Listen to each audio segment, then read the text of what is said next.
नमस्कार, मैं हूं अमित कुमार।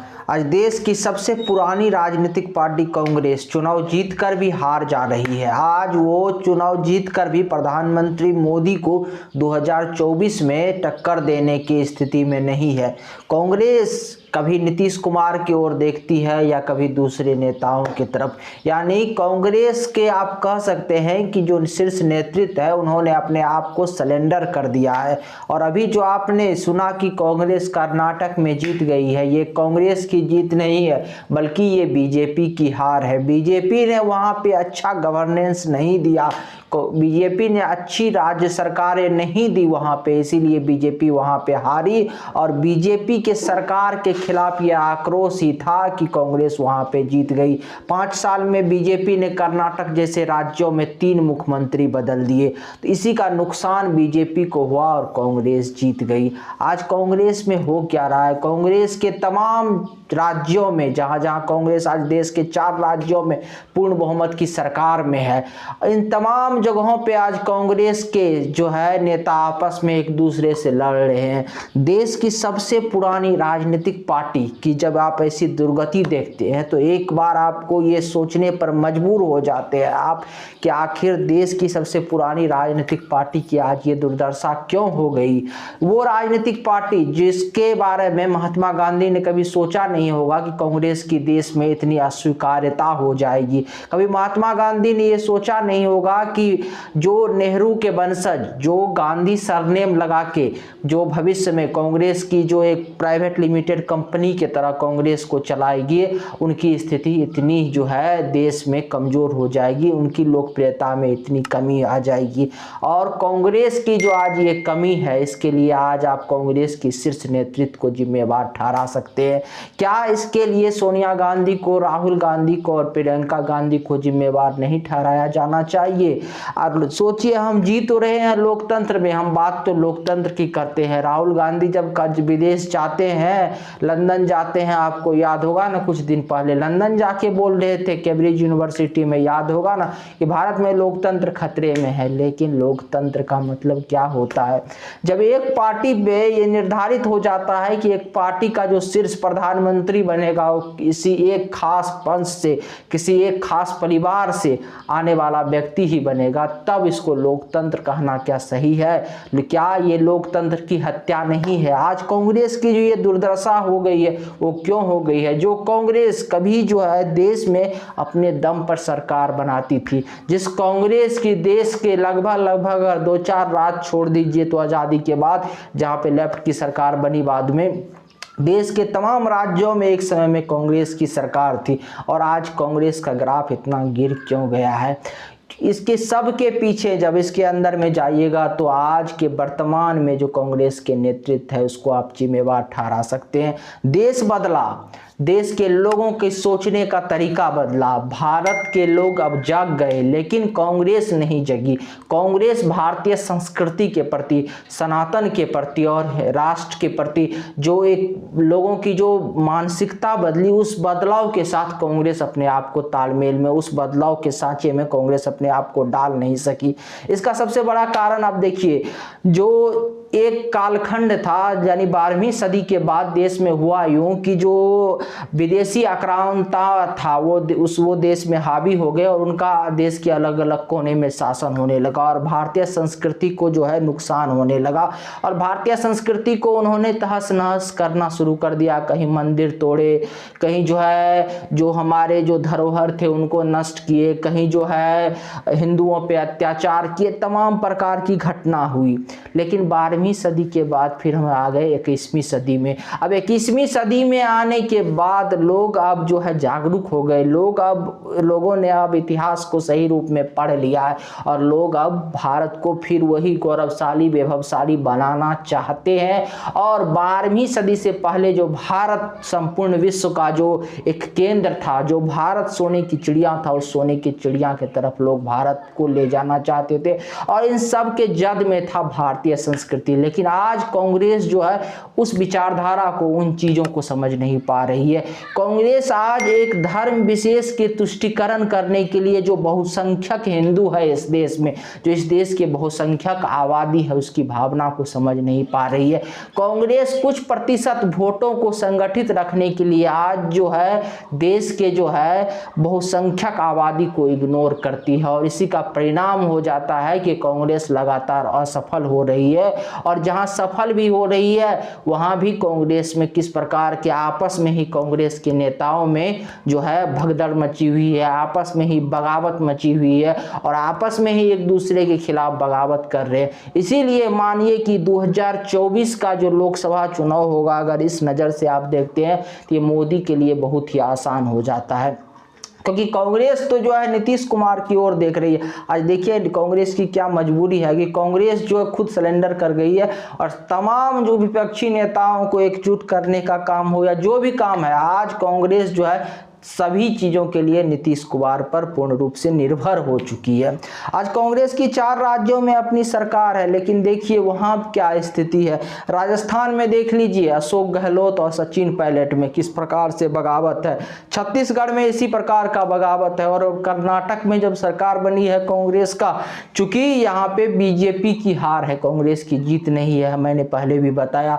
और अब जब कर्नाटक में कांग्रेस का सरकार बनी है तो कर्नाटक में क्या स्थिति है, कर्नाटक में किस प्रकार से सीएम पद के लिए पहले जो सीएम कौन मुख्यमंत्री बनेगा इसके लिए कितना खिंचातान हुआ, और अब जब फाइनल हो गया है कि सिद्धरामैया जो है सीएम बनेगा कर्नाटक का, और डीके शिव कुमार कर्नाटक का उप मुख्यमंत्री अर्थात डिप्टी सीएम बनेगा। तो अब देखिए आपको लगता नहीं है कि जिस प्रकार से आपने पहले राजस्थान में देखा कि जो है सचिन पायलट और जो है अशोक गहलोत के बीच में किस प्रकार से खिंचातान हुआ, जब अशोक गहलोत जो है मुख्यमंत्री थे और सचिन पायलट उप मुख्यमंत्री थे।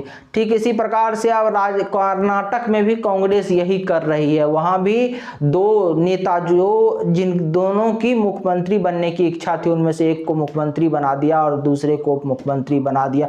वहां भी खींचातान होगा और कांग्रेस कर्नाटक जैसे राज्यों में जीत कर भी हार जाएगी। वहां 2024 में उनकी स्थिति कमजोर हो जाएगी, और यही स्थिति कांग्रेस की मध्य प्रदेश में भी हुआ। मध्य प्रदेश में जो है 2018 में कांग्रेस जीत तो गई, लेकिन कांग्रेस जीती क्यों, वहां पे कांग्रेस की अच्छी खासी स्थिति क्यों हो गई। 2018 में कमलनाथ मुख्यमंत्री बने, और कमलनाथ को जब मुख्यमंत्री बना दिया गया तो किस प्रकार से ज्योतिरादित्य सिंधिया ने विरोध किया, और अब तो वो बीजेपी में शामिल हो गए।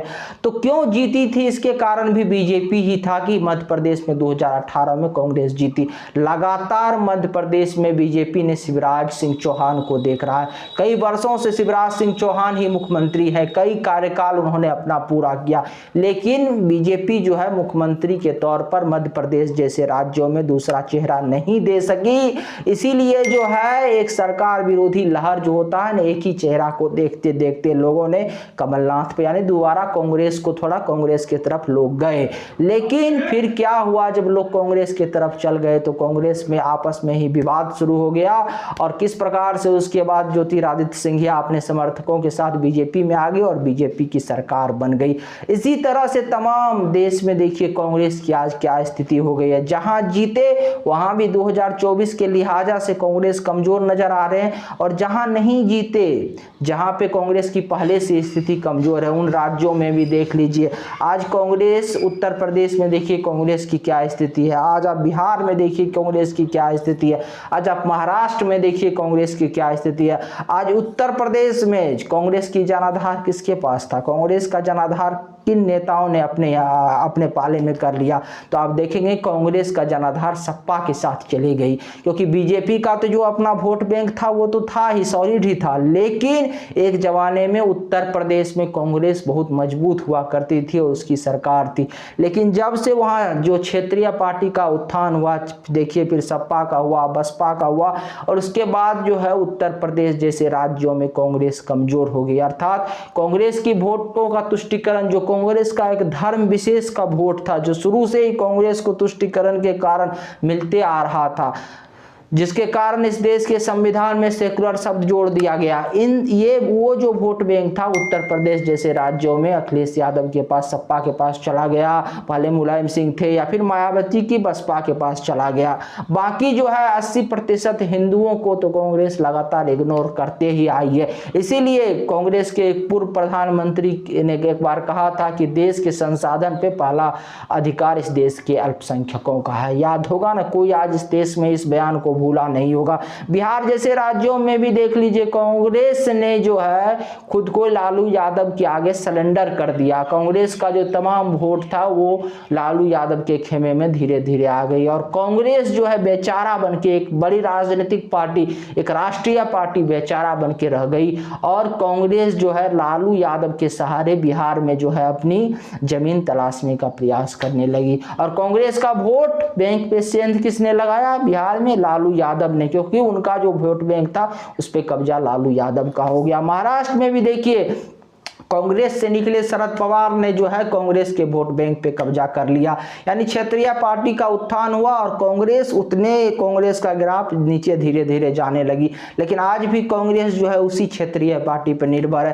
कांग्रेस की जो आज के देश समय में देख लीजिए, कांग्रेस पार्टी के जो तमाम नेता हैं उनका जब आप स्टेटमेंट सुनेंगे तो उनका ये स्टेटमेंट नहीं रहता है, ऐसा उनका रणनीति आप देखेंगे अगर गौर से तो आपको समझ में कम आएगा कि वो खुद जीतना चाहते हैं। वो खुद जीतने के लिए मेहनत आज नहीं कर रहे, बल्कि वो बीजेपी को हराने के लिए, प्रधानमंत्री मोदी को हराने के लिए मेहनत कर रहे हैं। कांग्रेस जब तक खुद को जीतने के लिए मेहनत नहीं करेगी तब तक इस देश में कांग्रेस की स्थिति मजबूत नहीं होगी और कांग्रेस को अपनी नीति में थोड़ा बदलाव करना पड़ेगा। कांग्रेस को सोचना पड़ेगा कि इस देश के लोगों की भावना, इस देश के लोगों की सोचने की तरीका बदल गई है, तो उनको भी अपने सोचने का तरीका बदलना होगा।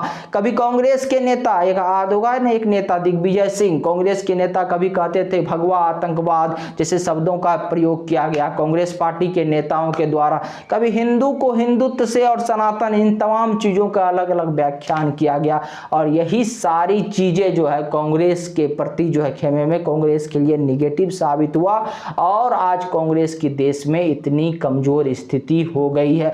एक धर्म विशेष के वोट जिसका कांग्रेस जो तुष्टिकरण करती थी, उन धर्म विशेष के वोटों पे आप समझ गए होंगे हम किस धर्म विशेष के वोट के बारे में चर्चा कर रहे हैं। उत्तर प्रदेश, बिहार जैसे राज्यों में, देश के तमाम राज्यों में क्षेत्रीय पार्टियों का कब्जा हो गया उस धर्म विशेष के वोटों का पर। लेकिन जो है बहुसंख्यक हिंदू जो है उनको भी कांग्रेस खुश करने में असफल साबित हुई और कांग्रेस के नेता समय समय पर ऐसे बयान देते गए कि ऐसे जो बहुसंख्यक आबादी है देश का वो कांग्रेस से दूर होते गई। हालांकि जहां कांग्रेस और बीजेपी में अभी सीधा टक्कर है, फिर आप राजस्थान में देख लीजिए, फिर आप कर्नाटक जैसे राज्यों में भी देख सकते हैं, फिर आप मध्य प्रदेश में भी देख सकते हैं।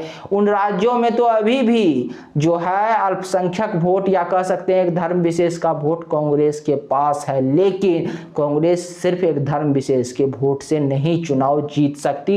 ये कांग्रेस को सोचना होगा और अपनी नीति में सुधार करना होगा और अपनी नीति को ऐसे बनाना होगा ताकि जो है अब जिस प्रकार से इस देश के लोगों के नीति और सोचने का तरीका बदल गया है और भारतीय संस्कृति के अनुरूप अपने नीति को बदलना होगा आज कांग्रेस को। अगर आपको हमारी जानकारी अच्छी लगी तो हमारे चैनल को सब्सक्राइब कीजिए, वीडियो को शेयर कीजिए। नमस्कार, धन्यवाद।